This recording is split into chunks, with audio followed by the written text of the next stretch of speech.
And it is interesting, and of great note in my opinion, that it says of Noah that he was the only, he said, you're the only man on the earth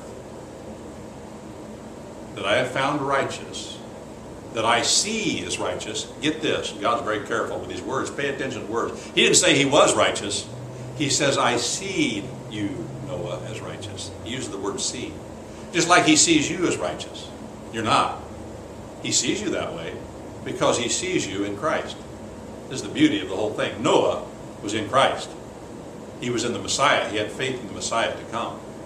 But it also says about him that he was unblemished. And that's the Hebrew word there. Tamim is the same Hebrew word that the Bible uses of sacrifices that are not to be blemished. That is, lame, halt, sick, blind, diseased, affected in any way. And he goes further. He says you are unblemished not in your body or your eyes. He doesn't describe it. He says, he describes it this way: in your generations. That indicates in your genetic code. That has been kept pure from these sons of God and these daughters of men. So that also points toward these angels having cohabited, but not with Noah. There are two fathers of the human race. The line of Noah is the line of the Messiah. The Messiah came through Noah, through Abraham.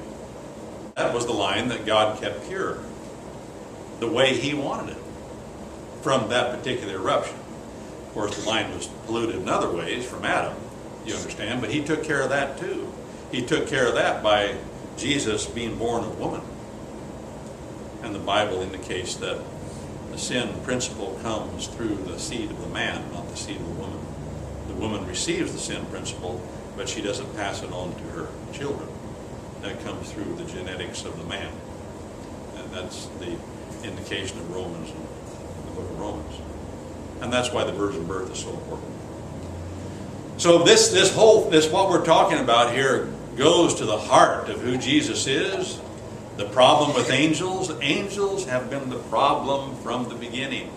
Angels have been Satan's way of fouling up God's plan.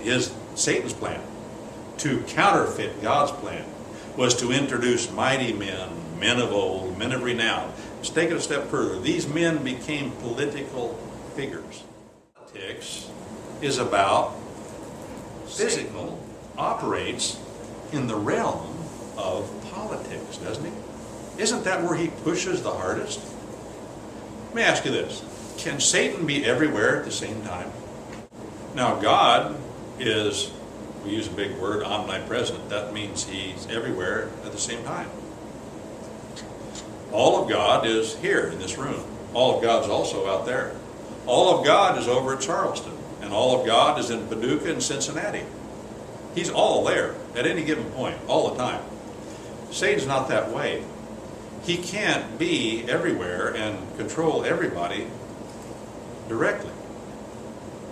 So his only hope of controlling this world, and he does a pretty good job, is to control a few powerful figures.